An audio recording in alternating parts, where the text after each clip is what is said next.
SC కార్పొరేషన్కి అయినా దాదాపు మొదటి సంవత్సరంలో 1500 కోట్ల రూపాయలు కేటాయింపు చేసిండు. తర్వాత 1800 రూపాయల కేటాయింపు మొన్న బడ్జెట్లో చేసిండు. సరే, ఇన్నిగానో కోట్ల రూపాయలు కేటాయింపు చేసిండు కదా, ఎక్కడైనా సరే ఎస్సీ విద్యార్థులకు కానీ ఎస్సీ యువకులకు కానీ ఎవరైనా స్వయం వ్యాపారం చేసుకుందాం. ఇంతకుముందు ఎస్సీ కార్పొరేషన్ ఒక గొప్ప వ్యవస్థ ఉండే.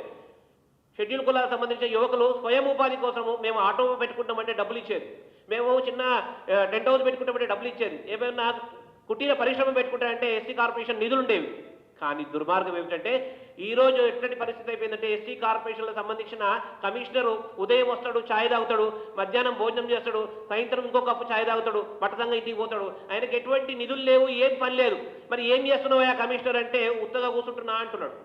సరే, కమిషనర్ పరిస్థితి అదుంది అంటే ఎస్సీ వెల్ఫేర్ సంబంధించిన ఏదైనా మంత్రి గారు ఏమైనా పని చేస్తున్నారా అంటే ఎస్సీ కార్పొరేషన్ సంబంధించి ఎస్సీ సోషల్ వెల్ఫేర్ సంబంధించిన మంత్రి గారు, ఆ మంత్రి గారికి కూడా ఎంత పరిస్థితి, అయ్యో అడ్లూరి లక్ష్మణ్ కుమార్ గారికి కూడా ఏం పని లేదు పాపం.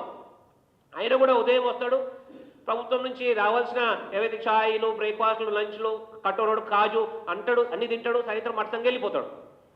ఎందుకు అంటే ఆయన వాళ్ళకి తెలుసు ముఖ్యమంత్రి గారు బడ్జెట్లో షెడ్యూల్ కులాలకు సంబంధించిన వివిధ డిపార్ట్మెంట్లకు డబ్బులు కేటాయింపు చేస్తున్నాడు, కోట్లాది రూపాయలు కేటాయింపు చేస్తున్నారు.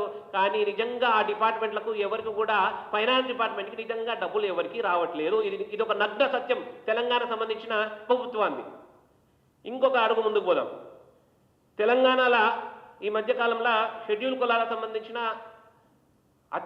అత్యాచార నిరోధక చట్టం కింద చాలామంది యువకులు మా కలవడం కలిసి మా మీద ఏదైతే అత్యాచారం జరిగిందో ఆ అత్యాచారం జరగడం వల్ల ప్రభుత్వం నుంచి ఏదైతే సహాయ నిధి రావాలనో ఆ షెడ్యూల్ క్యాస్ట్ అట్రాసిటీ యాక్ట్ కింద కొంచెం డబ్బులు ఎవరైనా షెడ్యూల్ కులాలకు సంబంధించిన కుటుంబాల మీద అత్యాచారం జరిగితే ప్రభుత్వం వాళ్ళకి కొన్ని సహాయ రాశి ఇచ్చే ఒక ప్రక్రియ ఆ షెడ్యూల్ కుల ఎస్సీ యాక్ట్లో ఉండదు. పోనీ మేము కలెక్టర్ గారిని పోయి కలిసినాం. కలెక్టర్ గారిని కలిసి అమ్మా మరి ఈ హైదరాబాద్ పరిధిలో సుమారుగా 300 మంది షెడ్యూల్ కులాలకు సంబంధించిన వాళ్ళ మీద అత్యాచారం జరిగింది. దుర్మార్గం ఏంటంటే అసలు షెడ్యూల్ కులాల మీద అత్యాచారమే జరగొద్దు. రేవంత్ రెడ్డి ప్రభుత్వంలో షెడ్యూల్ కులాల మీద ఎటు చూసినా అత్యాచారాలు జరుగుతున్నాయి, మనం చూస్తున్నాం. పోనీ అత్యాచారం జరిగింది, ప్రభుత్వం స్పందించి వాళ్ళకి ఏమన్నా సహాయం చేసిందా?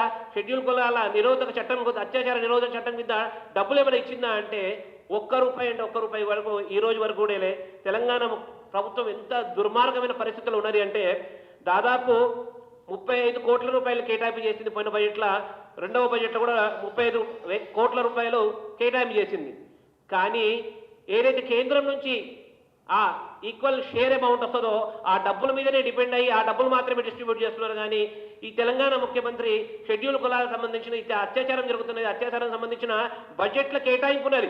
ఆ బడ్జెట్లో 35 కోట్ల రూపాయలు కేటాయింపు ఉన్నది. కానీ ఒక్క రూపాయి కూడా షెడ్యూల్ కులాల అత్యాచార నిరోధక చట్టం కింద ప్రభుత్వము ఎవరైతే విక్టిమ్స్ ఉన్నారో వాళ్ళకి ఇచ్చే ప్రయత్నం ఈ రోజు వరకు కూడా చేస్తలేదు. సుమారుగా తెలంగాణ నలుమూలలో కనుక అన్ని జిల్లా హెడ్ క్వార్టర్లో కనుక ఆర్టీఐ కింద వేసి మేము డీటెయిల్స్ తెప్పిస్తే కేవలం హైదరాబాద్లోనే 300 మందికి విక్టిమ్స్ ఉన్నారు. వాళ్ళకి ఈ రోజు వరకు కూడా డబ్బులు ఇచ్చే పరిస్థితి లేదు.